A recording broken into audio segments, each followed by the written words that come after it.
கர்த்தராகிய இயேசு கிறிஸ்துவின் நாமத்தில் உங்களை அன்போடு வாழ்த்துகிறேன். இன்று ஆண்டவர் நமக்கு தந்த வாக்குத்தத்த வசனம் சங்கீதம் 69:33. கர்த்தர் எளியவர்களின் விண்ணப்பத்தை கேட்கிறார். Psalm 69:33. The Lord hears those in need. அன்பான சகோதர சகோதரிகளே, ஆடுகளின் பின்னே திரிந்த எளியவனான தாவீதின் சத்தத்தை கர்த்தர் கேட்டார். அவனை படிப்படியாக ராஜாவாக உயர்த்தி வைத்தார். ஆண்டவரே இரட்சியும் என்று கர்த்தரை நோக்கி கூப்பிட்ட பேதுருவை கர்த்தர் விடுவித்தார். அவன் விண்ணப்பத்தை கேட்டார். உமக்கு சித்தமானால் என்னை சுத்தமாக்க உம்மால் ஆகும் என்று சொன்ன குஷ்டரோகியின் சத்தத்தை கர்த்தர் கேட்டார்.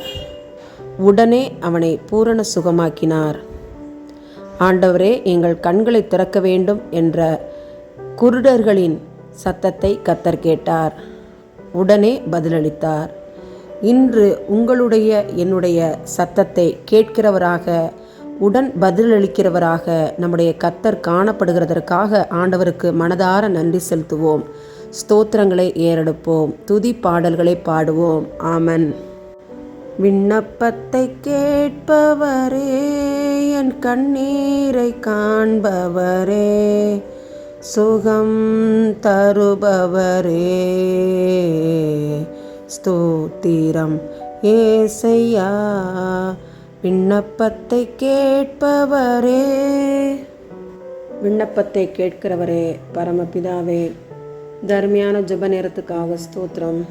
எங்களை தாழ்த்தி உடைய பாதத்திலே ஒப்பு கொடுக்கிறோம். விண்வெளியில் இருந்து பணி செய்கிற அருமையான வீரர்களுக்காக, அவருடைய பாதுகாப்பு மற்றும் சுகத்திற்காக ஜெபிக்கிறோம்.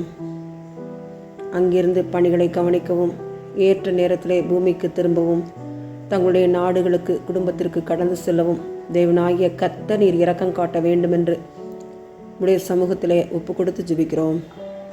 நீர் அவர்கள் குடும்பங்களை பாதுகாத்தருளும், விண்வெளி வீரர்களை பாதுகாத்தருளும், விண்வெளிக்கு செல்லும் பொழுதும் வரும் பொழுதும் பாதுகாத்தருளும், எந்த பலவீனமும் அண்டாதபடி பாதுகாத்தருளும். உடைய அரவணைக்கிற கரத்திற்காக நன்றி. பகலிலே வெயிலாகிலும் இரவிலே நிலவாகிலும் உன்னை சேதப்படுத்துவதில்லை என்று சொன்ன கர்த்தர் விண்வெளி வீரர்களோடு கூட இருந்து பாதுகாப்பை தர வேண்டுமாய் ஜெபிக்கிறேன். உடைய கரத்திலே இந்த ஜெப குறிப்பை ஒப்புக் கொடுக்கிறேன். எங்கள் ஜெபத்தை நீர் கேட்டதற்காக நன்றி. இயேசுவின் மூலம் ஜெபிக்கிறோம் நல்ல பிதாவே. ஆமேன், ஆமேன்.